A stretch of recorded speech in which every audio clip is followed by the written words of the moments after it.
Aconteceu na manhã desta quinta-feira, 9 de março, uma visita à sede da Renalvida pelo ex-ministro da Fazenda, Joaquim Levy. Após a visita, ele ainda concedeu uma coletiva de imprensa, onde respondeu dúvidas referentes à questão econômica e também de empreendedorismo na região. Após essa visita aqui na sede da Renalvida, ele ainda vai fazer um almoço com o empresariado da região também. Confira a seguir a entrevista.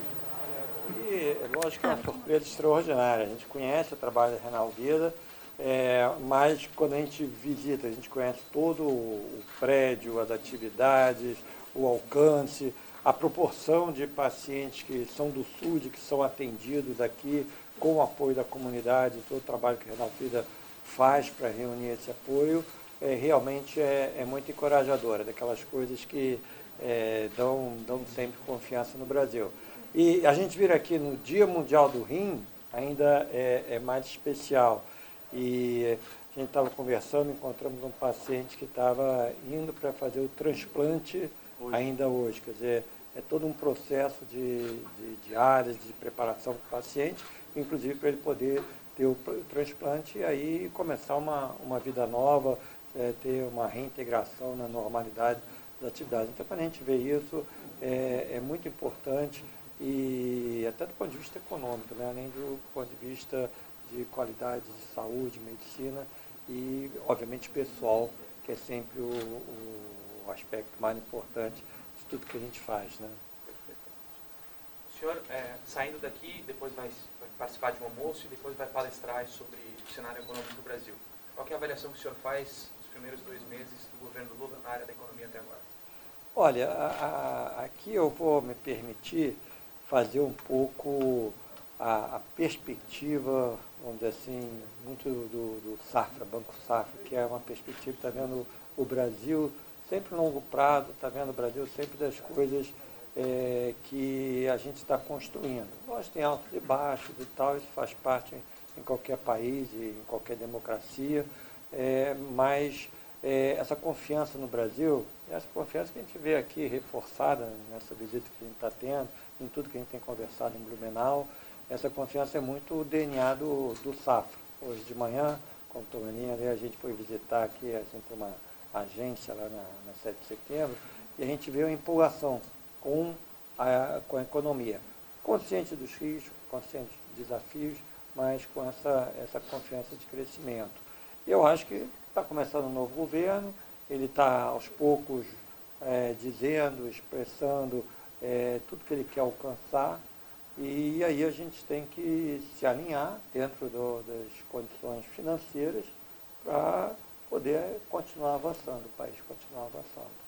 Por aqui, no encontro de hoje também vai ser focado muito no empresariado, né? Pensando na economia brasileira a longo prazo. Como é que o senhor sente o mercado nesse momento de mudanças que o senhor acabou de falar? E qual será o tom do seu discurso empresário catarinense que vai ao encontro do senhor hoje mais tarde? Olha, a gente pode olhar no curto prazo e, como eu falei também, um pouco no longo prazo. No curto prazo, eu acho que a gente tem uma série de boas notícias. A maior delas é que a inflação está caindo. É demorado, é difícil, às vezes até dói um pouquinho, mas a gente está vendo esse progresso.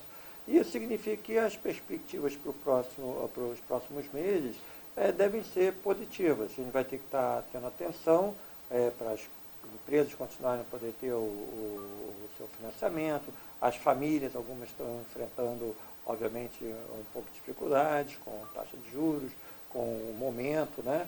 Mas há muita coisa boa acontecendo. E quando a gente vê aqui, por exemplo, Blumenau, é uma cidade que sempre teve liderança, mas você olha como é que ela vai se reinventando. Então, por exemplo, os grandes nomes do têxtil que tinha há 2 ou 3 décadas, hoje são outras atividades. Hoje você tem a TI, hoje você tem, continua tendo parte industrial, de motor elétrico, etc. E aí você entra também no médio e longo prazo. Então, assim, vamos ter carros elétricos no Brasil. Aqui, esse ano, alguns quilômetros daqui, 1 horinha de viagem, você tem lá uma empresa modelo na parte elétrica que já contribui, já põe motor elétrico em caminhões, já está pronto para fazer, se tiver eletrificação de ônibus urbanos, Santa Catarina vai estar ali na frente. Então, acho que vamos dizer assim, essa interpretação do momento para reforçar o empreendedorismo que a marca de Santa Catarina, e também é muito o DNA, como eu falei, do Safra, porque assim, há várias décadas, a gente está junto do empresário, apoiando ele em todos os momentos. E agora, inclusive com tecnologia, podendo apoiar até os pequenininhos, Safra Pay, você vai, qualquer empresário. É uma revolução da tecnologia que permite você alcançar um número de empresários maiores e você aumenta aquela palavrinha mágica que o economista adora, a produtividade da economia, que é a maneira da gente poder ter renda mais alta, ter mais conforto, etc. Então, acho que aqui é um exemplo maravilhoso desse anseio, desse desejo de Brasil de qualidade que todos nós temos, e aqui tem um bom exemplo, inclusive na saúde e com a participação da sociedade, né? Quer dizer, o apoio da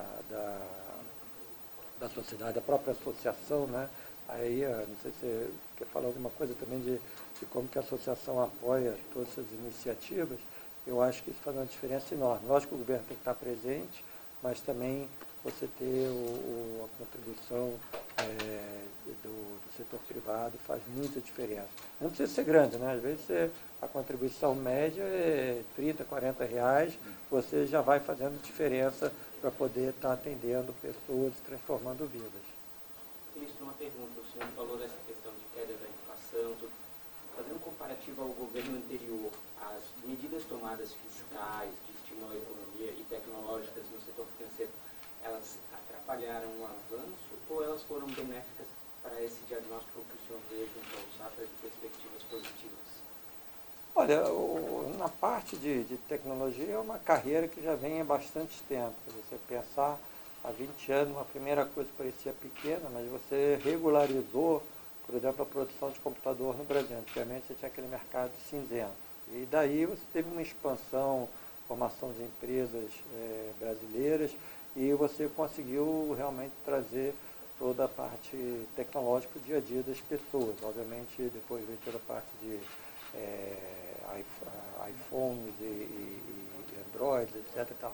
Então, acho que isso é uma continuação do trabalho e a gente tem que correr, porque o que está acontecendo no mundo é toda hora. Então, agora a gente tem um MIDIC de volta, né, com o vice-presidente Alckmin, junto com o reforço da parte do Ministério de Ciência e Tecnologia. Eu acho que o governo vai ter um olhar bem atento e eu entendo que já tem tido conversas com líderes empresariais aqui de Santa Catarina que tem muito a contribuir nessa discussão, principalmente na parte de tecnologia de informação. Pensando no empresariado catarinense que o senhor vai encontrar daqui a pouco, dá para dizer que temos alguns motivos para esperançar nesse cenário todo, então? A esperança é fundamental, eu acho que até mais, eu tenho convicção. Deixa eu fazer aqui, falar um pouquinho de economia, até economia mundial. A economia mundial, ela tem desafios, mas ela continua favorável ao Brasil, ela dá uma certa tranquilidade ao Brasil, os preços dos commodities também, o juro lá fora subiu um pouco, mas está sendo administrado sem turbulências. Então, acho que o Brasil vive um momento bom. Tem que dar um pouquinho de arrumada em algumas coisas, mas ainda que a economia agora, em 2023, eu não vejo nenhuma recessão, nada catastrófico, mas caminhando um pouquinho de lado, crescer 1%, alguma coisa assim, nós temos condições de continuar desenvolvendo, continuar inovando. E eu acho que essa combinação do papel do sistema financeiro, apoiando as empresas, estando ali presente, apoiando também os investidores. Hoje, os investidores têm um papel muito importante na economia. Por quê? Porque você pode investir nas coisas, tem companhias que, por exemplo, abriram capital, você pode comprar debêntures, etc. Então, o sistema financeiro tem um papel de conectar os dois lados da equação. Então, é isso, o empresário tomando seu risco, o governo criando um ambiente em que o empresário possa tomar o risco e o mercado financeiro conectando as pontas. E é isso, essas pontes, exatamente que o Banco Safra consegue fazer. Inclusive, assim, para dar uma ideia de confiança, a gente tem feito, inclusive, algumas aquisições, né? Compramos alguns bancos, estamos crescendo, oferecendo novos serviços, e eu acho que essa é uma atitude que é muito ancorada na nossa percepção da economia. Essa experiência que o senhor tem do Ministério, né, e até pegando, quando teve a indicação do nome do Haddad para ministro da Fazenda ali, o empresariado ele recebeu de uma forma primeiro negativa e ele ainda tem um pé atrás. Como é que é a avaliação do sistema financeiro, do nome do Haddad nesses primeiros 2 meses e se enxerga uma perspectiva? Olha, eu vou aqui citar a ata do Banco Central. A última ata do Banco Central chamou a atenção para uma coisa interessante. Se você fosse olhar assim, só alguns números, você ia achar, por exemplo, que a situação fiscal do Brasil teria uma deterioração muito grande, um déficit de 2% do PIB, 200 bilhões.